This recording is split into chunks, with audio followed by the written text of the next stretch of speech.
Well, good day to you. It is November the 26th. I hope you're doing well out there, wherever you are. My name is Gary Willing. I want to welcome you to Search for Science if you are new, and welcome you back if you've been here before. But if you want to know more about this information after hearing these videos, want to know more about Maitreya and the Masters of Wisdom, about his priorities, why they're coming back, what does it mean for you that they're coming back, and that kind of thing, I've included links in the description portion of every one of these videos that take you to websites that give you really good background information about what we talk about in some way. So they're there for you if and whenever you want to look into it. Now, if you want to join the discussion and learn something more about this information that way, post your question in the comments section or even comment, and sometimes I'll address the comments, but I always try to look at the questions and try to answer them in the next video. You can also email me directly at searchforscience@mail.com. But I want to thank Jeremy for his email. I really appreciate that. Achoyuak Radadi. Hopefully I'm pronouncing that correctly. If I'm not, I do apologize. Thank you for your questions. I'll get to them in just a moment. Jethro Joshua, Chad D. Lanier, and Zach Laney. Everybody, so much for commenting. I really appreciate it. If you just but understood that if it wasn't for you guys, I would have very little to talk about in these videos. So I really do need more comments and more questions. I appreciate it. So let's get on into it. All right. Achuak Radadi, you asked two questions. Can you see why the first video is not available to the public? Thank you. Now, are you talking about the video that I put up on the 22nd of November? Or are you talking about the very first video I ever put up? I went back and looked at the intro video that I put up years ago, and that's still available. So if you're talking about that one, I don't know what you're seeing. But maybe, possibly, you just happened to catch it at the time that I was uploading a video and it wasn't ready yet. Maybe. Because sometimes I'll upload a video and I'll be about halfway through and then I got to turn around and re-upload it for some reason. That does happen from time to time. But rest assured, if you want to know what I said in that video, it's the exact same thing as what was posted. Okay, so every video I put up is intended for the public to listen to. So I don't have any hidden videos or anything like that. But anyway, so if you catch it sometime and it's not uploaded right, and then you turn around and see another video for that day, that was the exact same video that I was intending on putting up the first time. So, but if that's not what happened, and you're talking about a different video, please let me know, because I want to make sure that all my videos are available for everybody to listen to. So thank you very much for that. Now, the other question you had is, can you tell us about Master Marie? Thank you. Now, according to my information, there's no master named Marie, unless you're speaking about the master who was the Madonna, maybe? I don't know. That I can give a little bit of information about because there's not much known about that particular master, but the master who was a Madonna is now a master, or the person who was the Madonna is now a master, and is one of the senior members of the spiritual hierarchy on this planet, and will not be coming out into the public eye along with some of these other masters who will be part of the first group to be introduced by Maitreya not long after he declares himself as Maitreya. So if you understood what I said by that, it was kind of a tongue twister. But this particular master won't come in incarnation for another couple hundred years or so. Will eventually be the first female master. Up until now, all the masters are in male bodies. And there's a spiritual, energetic reason as to why. I don't really understand it exactly because I'm not a master, but it has to do with the polarity of the bodies. The male body anchors the spiritual energy easier for these masters than a female body would. So that's why they are all in male bodies. It has nothing to do with they think men are better than women or anything like that, because eventually there'll be about 50-50. But it'll be after this particular master becomes the first master to incarnate as a female. Now, at this time, really the master's probably doing a lot more work than just that, but is really only known for some of the many miracle signs that have to do with the Madonna. So images of the Madonna, like on the one on the bank building in Clearwater, Florida, that happened in the 90s, that was put there by that particular master. A weeping icon of the Virgin Mary, or even Jesus sometimes is a weeping icon of Jesus, or one of the other saints might have been put there by the master who was the Madonna. But the work of this master in the future really hasn't been talked about at all, really. So I'm sure she'll be looked to by millions of devotees, because the Madonna has probably just as many devotees as Jesus does, really. But Jesus' role will be heading up the churches when asked, Some of these other masters will take up roles as teachers, like the master who was the Apostle John or the master who was the Apostle Peter. But other masters are more administrative, or maybe working more with city planning or architecture in that way, or the principle of sharing. So we won't really be taught by them in any real way, like, let's say, the Master Kudhumi, who was the master, who was the Apostle John, who will have millions of students all around the world when he's out known for who he is, teaching humanity, like Maitreya, like the master who was Peter, the Master Morya, and so forth. So, like I said, some masters will just be designated for a certain field. But every one of the priorities of Maitreya, which you can investigate the priorities of Maitreya by going to the Share International website, where they talk about the priorities, like the need for peace, saving the environment, the principle of sharing, of course, and those kind of things. Those will all be headed up by a group of masters to help humanity accomplish those priorities and those tasks. So anyway, hopefully that gives you guys a bit more information about the work of the masters. But more will be known about some of these masters after they're introduced by Maitreya. But that won't happen until Maitreya has already declared himself on the day of declaration. But like I said, this particular master won't be one of that group. It won't be for hundreds of years from now. So we got a little ways to go. But thank you very much for that question. And if that's not who you were speaking of or referring to, then I apologize. But that's about all I know about the Master Murray. All right. Now, let's see. Christian commented. And what did you have to say? Because I didn't thank you actually as commenting, so I thank you too for your comment, Christian. Maitreya may not be the Antichrist, but certainly is an Antichrist. Well, why is he an Antichrist even? Now, the Antichrist is not an individual, it's an energy. Esoterically, when John wrote that in Revelation, he was speaking about an energy that was going to be released not only during his time through Nero, but also through the Axis powers during World War I and World War II. That's what he saw, and that's what he wrote down. And it was interpreted as an individual, but it's not an individual, it's an energy. And that energy's already come and gone both times, and won't come around again for another 3,000 years-ish or so. So there's really no reason to even look for an Antichrist figure, because there's none, and the Antichrist energy won't be coming back for quite some time. But when someone says he's an Antichrist, whether he's the or the Antichrist or whatever, they're of course saying that he's against Christ, right? Now, if you read about Maitreya's teachings, about his priorities, you'll see that they're right in line with what Jesus spoke about, because they're coming from the same source. Just as if you read in the Quran, the truths that are in the Quran written down by Muhammad, they're the exact same truths that Jesus was speaking about. Or Krishna in the Bhagavad Gita, the truths that he was speaking about to the people of his time were the same as Jesus when Jesus was teaching, and the Buddha the same way. Because they're coming from the same truth and from the same source. Now, Jesus, when he was alive and in Palestine, was speaking to a very small group of people in a very tiny part of the world, but they were also very uneducated and didn't know anything about the other side of the planet, let alone the nature of the universe. So when he was speaking very simply to them. But the truths that he said we can apply to today, but Jesus wasn't necessarily speaking for the whole world at that time.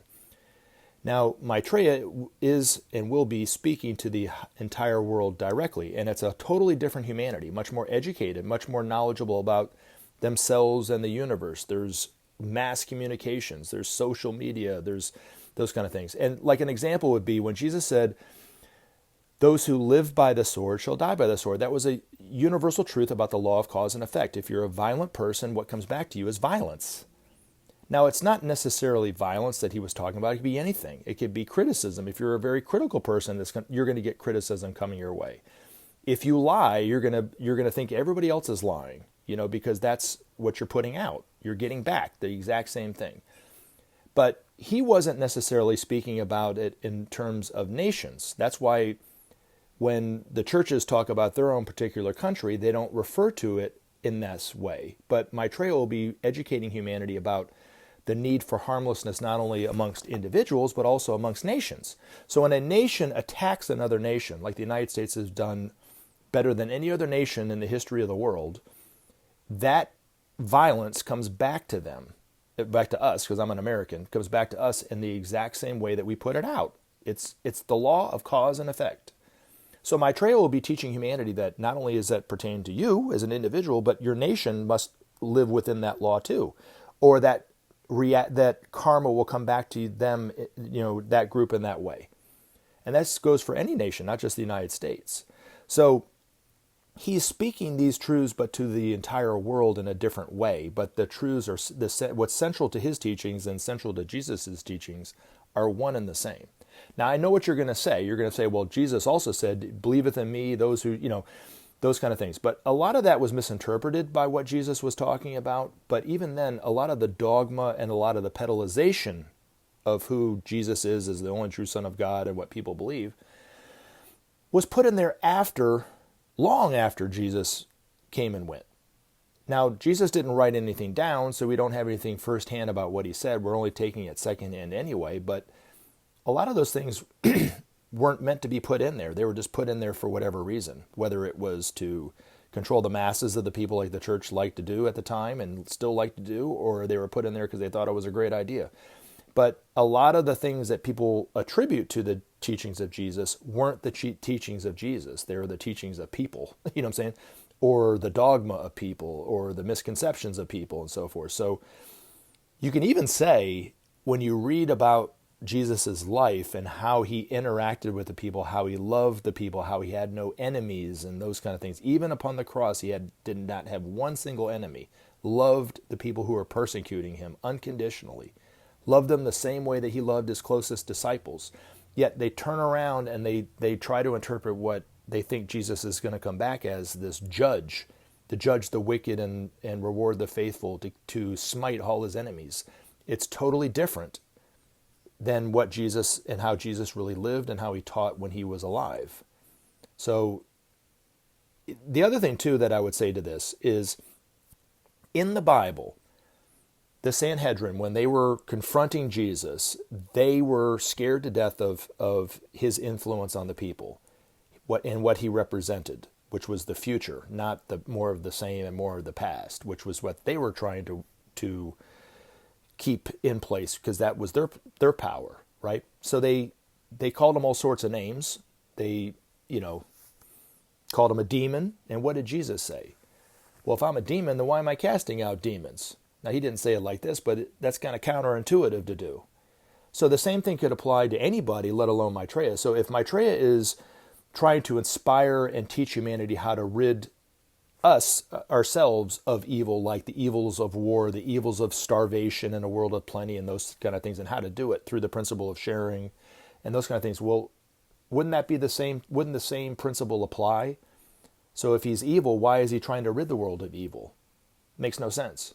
You know what I mean? So study the priorities of Maitreya and you'll see that and the teachings of Maitreya, and you'll see that they really are the same as what Jesus said. In fact, a lot of the interpretations that people have of Jesus are totally different than what he was actually saying.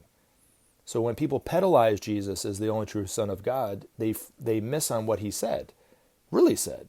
Be perfect as your Father in heaven is perfect. That is not pedalizing Jesus. He was telling you not to pedalize anybody. But you have just as much divinity within you as he had within him. He's just manifesting it better than you and I are. When he said, greater things than this shall you do yourself, how is that going to lead somebody to pedalize him as the only true Son of God? So read what his teachings are, and you'll see that they're the exact same way. They might be worded a little bit differently, but the truth is there. Same thing with the Quran, same thing with the Buddhist text, same thing with the Bhagavad Gita. You could say the exact same thing about those teachings and what Maitreya said, those teachings and what Jesus said. So hopefully that, helps in some way.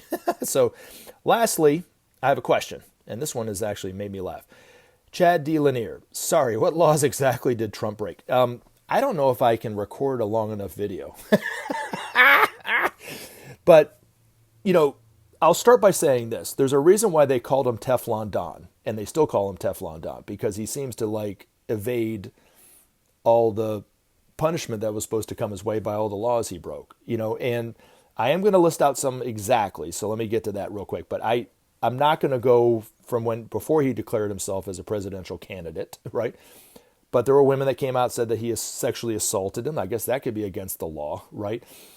In some states, maybe, I don't know. But I'm sure in New York and in Florida it was. He also hung out with Jeffrey Epstein, so God knows what he was doing there. But those are just, I'm going to take those off the table and just go with the ones that I know. Okay, so when he declared himself as a presidential candidate, Stormy Daniels, who was a porn star, claimed that they had an affair and had evidence of an affair. And back in the day, before Donald Trump came on the scene, that would have wrecked somebody's political career. And I'm sure he was afraid of that.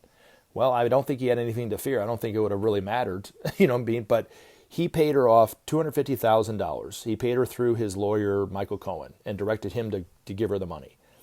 And it was actually campaign contributions that he used to pay her off. He doesn't use his own money. No, hell no.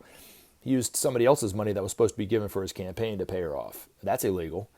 And Michael Cohen went to prison for not only that, but for also being instructed by Trump to lie to Congress that it even happened. And he got caught on that. And then he was hung out to dry and spent, 3 years in jail? And now he's on probation. Now he's coming out and kind of, as a whistleblower, kind of spilling the beans on all the stuff that Donald Trump did while he was a lawyer. The other thing that Michael Cohen said is, because he testified to the Attorney General of New York, Tisha James, and also before Congress many times, about how Donald Trump and the Donald Trump organization, but Donald Trump was the one that was heading it up and telling him to do this, was they would inflate their assets on their properties when it suited them to get a loan or to get insurance, and then they turn around and deflated those exact same assets when filing their tax returns. So that is bank and insurance fraud and tax evasion or tax fraud. Those are against the law. Now, whether he gets called out on it or has to account for it, that's a whole other thing. But if you and I were caught doing that, we would be in trouble. You know what I'm saying? So that's against the law. Let's see. He's obstructed justice so many times. I really can't list out all the times that he did.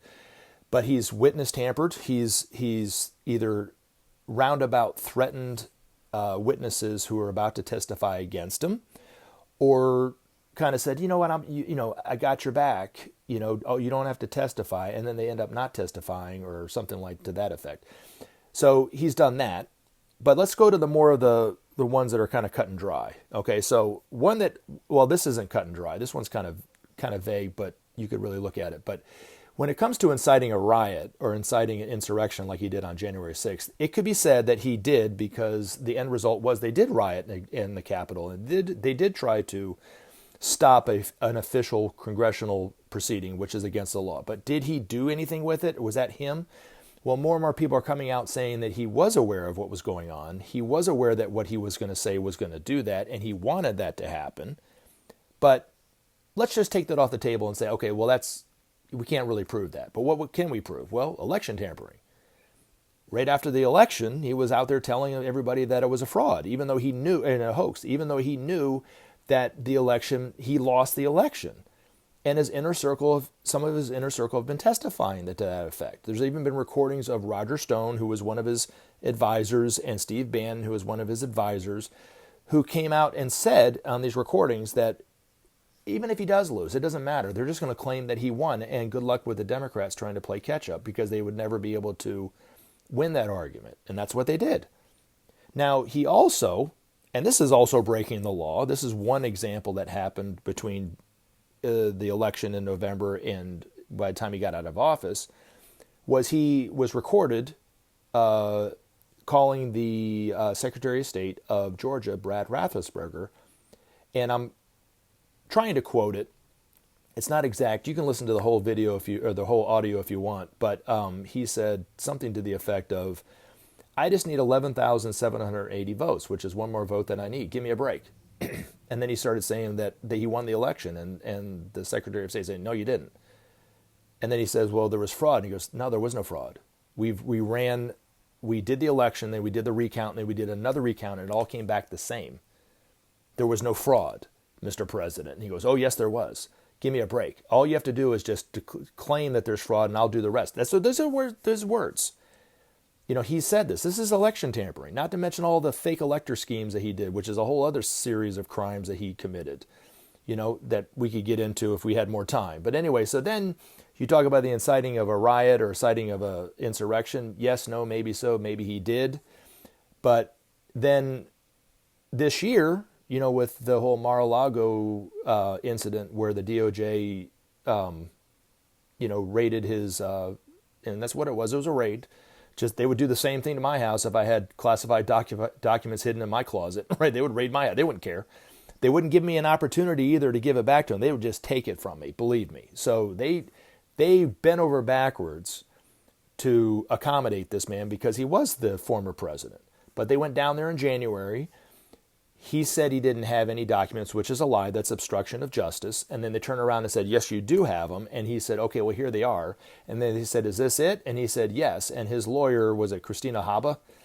I think that's her name, even signed off on it, saying, which she was dumb enough to do. No lawyer would ever do that, right? But she was dumb enough to do it. And now she has to lawyer up because she just actually committed a crime too, because she lied to the Justice Department and said that was all the documents. Well, then they came back and found more. Now there might even be more documents. So then you look at mishandling of classified material as another law that he broke. Lying to the DOJ is another one, right? The violation of the Presidential Records Act. So even if they weren't classified information, they weren't his. And then he claims executive privilege, and then he says they're his information, they're his material. So you can't claim executive privilege and then turn around and say they're yours.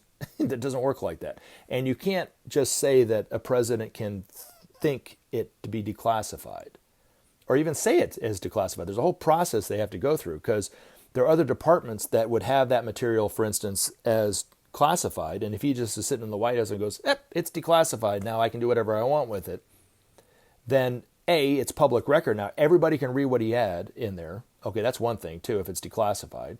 Two, what about the people who were handling those documents and didn't get the memo that it was declassified? And also, too, if the president can think it, what if Biden just up and said, well, now they're classified again? I thought it to be classified. So then we're back to where we were. They are classified information. I mean, see what I'm saying? It's total garbage, what he was saying. I mean, it's total garbage. He mishandled classified documents. Ironically, he actually signed a law, into law, an executive order that made it gave stricter penalties and fines to those people who mishandled classified documents and turned around and did it himself. Now, I want to leave you with this because I first of all, I love talking about politics. So you definitely got my attention with this question for sure. And I really do appreciate you asking this question. So hopefully I was specific enough with it, my answer, that those are the laws that he broke. Okay. But I want to list them out and then I'll tell you what I want to leave you with. But so sexual assault, what is it? Violation of campaign finance funds and so forth, bank fraud, or tax evasion, election tampering, obstruction of justice, tampering with witnesses, maybe possibly inciting a riot or inciting an insurrection. Mishandling of classified material and the violation of the Presidential Records Act. Those are specific enough for you. But I want to leave you with this. First of all, if you are a Trump supporter and you get upset when people talk about it like this, whether it's the news media or myself, I just ask you to do one thing. Take Donald Trump out of the equation and put in Obama to everything that they are accusing him of, and honestly say to yourself that you would not be upset if it was Obama that did all that stuff. Come on. You and I both know you would be really upset about it. And you should have a right to be upset about it because he would have broken the law. And if Obama broke the law or Hillary Clinton broke the law or Hunter Biden broke the law or Joe Biden broke the law, they should be held accountable, just as Donald Trump should be held accountable for it. I have no problem with that. But you can't say that somebody broke the law and not have any evidence behind it. You can't say the election was a fraud and not have any evidence to back it up because he has no evidence. Because if he did, he would have brought it to everybody's attention a long time ago. Just as when he said that Obama was not born in this country and they asked him for the evidence and he kept saying, oh, it's coming. He never had any evidence about it. He made it all up. So that's one thing. Just imagine Hillary Clinton doing all this or Bill Clinton, the people that you hate, or Obama doing it, and honestly answer to me what your response would be. Would you be okay with it or would you be upset about it? Because if you were okay, if you would be okay with it, you say, yes, I honestly would say I'd be fine with it because there was no crime committed. That's not a crime. Then I would say, okay, you have a right to be upset. But I know you wouldn't, because I know I've talked to enough people who are Trump supporters or diehard Republicans, and they would have been very upset if it had been Obama that did that. And now they're not upset at all because it's their guy that did it, right? That's one thing. The second thing I want to leave you with is I would not worry about a thing when it comes to my guy, Donald Trump, if I were you. Because he's never, ever going to be held accountable for anything that he's done. Because he's an elite. They're all the same way. I don't think any of them are accountable for all their corruption and all their crimes. Because a lot of them have committed crimes that they're not being held accountable for because they're above the law. So to say that nobody's above the law, that's garbage. That's not true. There are people who are above the law, and he's one of them. And I don't think he'll ever be held accountable for it. I don't think he'll ever step in a courtroom and face a judge over this, let alone go to prison for anything that he did. So you have nothing to worry about. Not only that, the Democrats have absolutely no balls to follow through on any of this stuff. They're only trying to grift off this just as Donald Trump is trying to grift off it too. They just want everybody's money. In the end, Donald Trump will be fine. He'll probably use this to help him win an election, maybe, possibly. I don't know. Hopefully not. That's my personal opinion, but that remains to be seen. But I answered your question specifically. Those are the laws that I say that I know of that he specifically broke. And anyway, now I just want to say this. Thank you, everybody, for the questions. I love everyone. You guys have a great day. Talk to you real soon. Whether it's about politics or about Maitreya and the Masters of Wisdom, I'm here for you. I'll try to answer your questions as best I possibly can. You guys have a great day. Remember to take action and help SOP save our planet. Thanks for listening, and we look forward to talking to you again in future videos.